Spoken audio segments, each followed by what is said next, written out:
안녕하세요, 운해입니다. 오늘은 아마존 쿠팡의 사업 방정식이었던 플라이휠 구조를 가지고 마케팅에 적용하는 시간을 갖겠습니다. 플라이휠이 뭐죠? 회전하면서 엔진의 동력을 전달하는 기계 장치입니다. 특히 한쪽 방향으로 힘을 가해서 회전시키면 힘을 가하지 않아도 관성으로 계속 돌아가면서 에너지를 축적하죠. 즉, 한 번 선순환을 만들면 관성으로 인해 지속적인 성장을 가능케 한다는 것입니다. 이는 아마존의 창립자 제프 베조스가 냅킨에 그려서 설명할 정도로 구조는 굉장히 단순합니다. 그가 그렸던 구조를 볼까요? 먼저 최저가를 만들 구조를 짜고 최저가를 만들어냄으로써 고객의 경험을 향상시키고, 그렇게 되면 트래픽이 다량으로 발생하게 되고 결국 더 많은 셀러들이 입점하게 되고, 그렇게 되면 다양한 상품 구성이 발생하게 되고, 그러고 나면 몰이 결국 성장하게 되게 마련이고, 이뤄낸 성장을 바탕으로 또다시 최저가 구조를 짜고 이를 반복하게 된다는 논리입니다. 간단하죠? 그치만 우리는 이를 바탕으로 이를 마케팅에 대입해 보려고 합니다. 사업을 짜는 것도 짜는 건데 선순환 구조의 마케팅 프로세스를 갖는 것도 중요하잖아요. 그럼 이제 본격적으로 시작해 보겠습니다.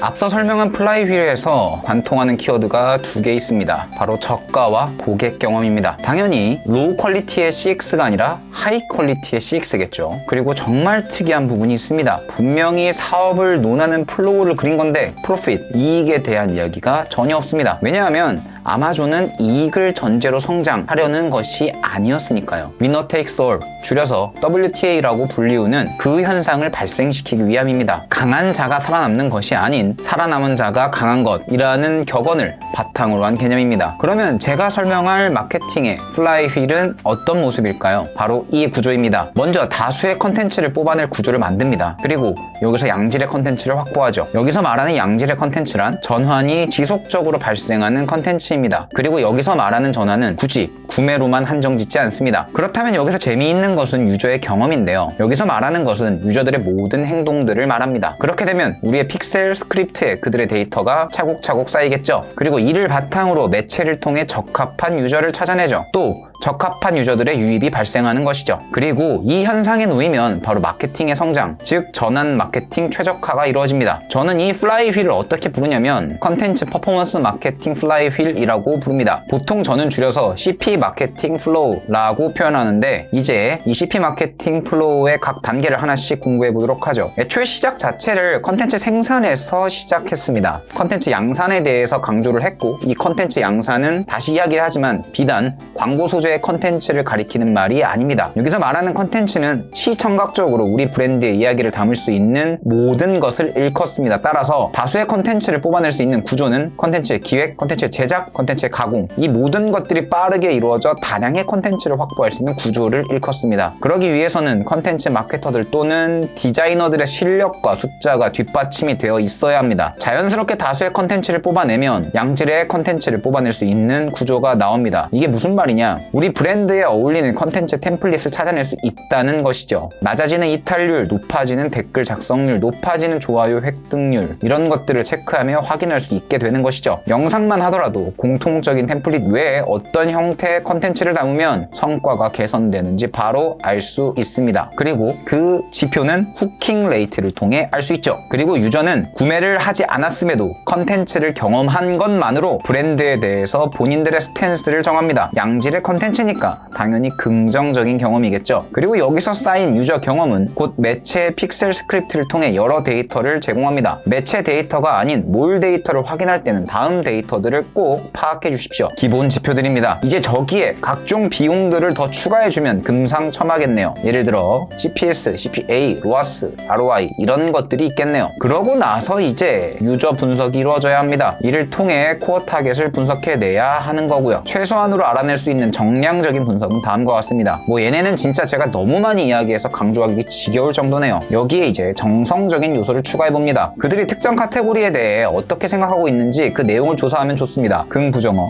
연관 표현어, 유튜브 연관 표현, 리뷰 분석 등등이 있습니다. 이거 어떻게 아냐고요? 썸트렌드랑 GPT 쓰시면 됩니다. 유료입니다. 얼마 하지도 않는데 그냥 결제해서 쓰세요. 이제 이렇게 유저에 대해서 파헤치고 깨달은 사항을 광고에 밀도 있게 적용하면 이때부터 정말 퀄리티 있는 유입이 발생합니다. 그리고 이를 통해 번의 사이클이 돌아서 첫 번째 마케팅 최적화가 이루어진 거죠. 그리고 다시 컨텐츠를 양산하는 데 있어 문제가 있는 부분이 있었는지 그 구조를 재점검해보고 다시 양질의 컨텐츠를 생산하고 등등 이후의 반응이 지속적으로 이루어지게 하면 됩니다. 컨텐츠로 시작해 퍼포먼스로 이룩해낸 마케팅 최적화입니다. 솔직히 이거 세 바퀴만 돌면 아무리 바보 멍청이 마케터들 가져다 놔도 관성 때문에라도 계속해서 하게 됩니다. 여기에 유저 경험을 더 긍정적으로 끌어올리기 위해 상세 페이지 개선, 프로모션 기획 이런 것들을 사이사이에 끼워 넣어주고요. 구조도 단순하고 뭘 해야 되는지까지 다 말씀드렸습니다. 저기서 대행사가 필요한 구간은 어디일까요?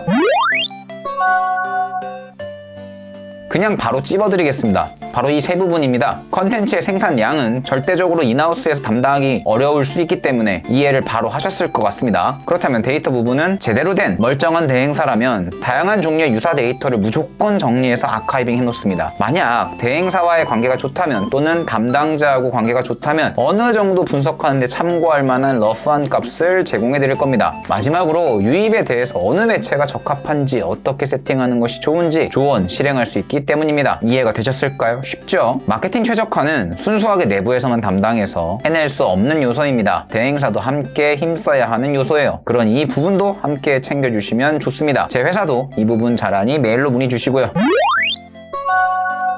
오늘은 플라이휠의 개념에 대해서 알아보았고 이를 마케팅에 잘 이식시켰을 때 어떻게 이식시킬 수 있는지 공부해봤습니다. 다음 영상부터는 데이터 마케팅에 대한 이야기를 좀 해볼까 합니다. 아마 엑셀을 활용한 내용이 주가 될 것 같네요. 그럼 다음 영상에서 뵙겠습니다. 감사합니다. 운혜였습니다.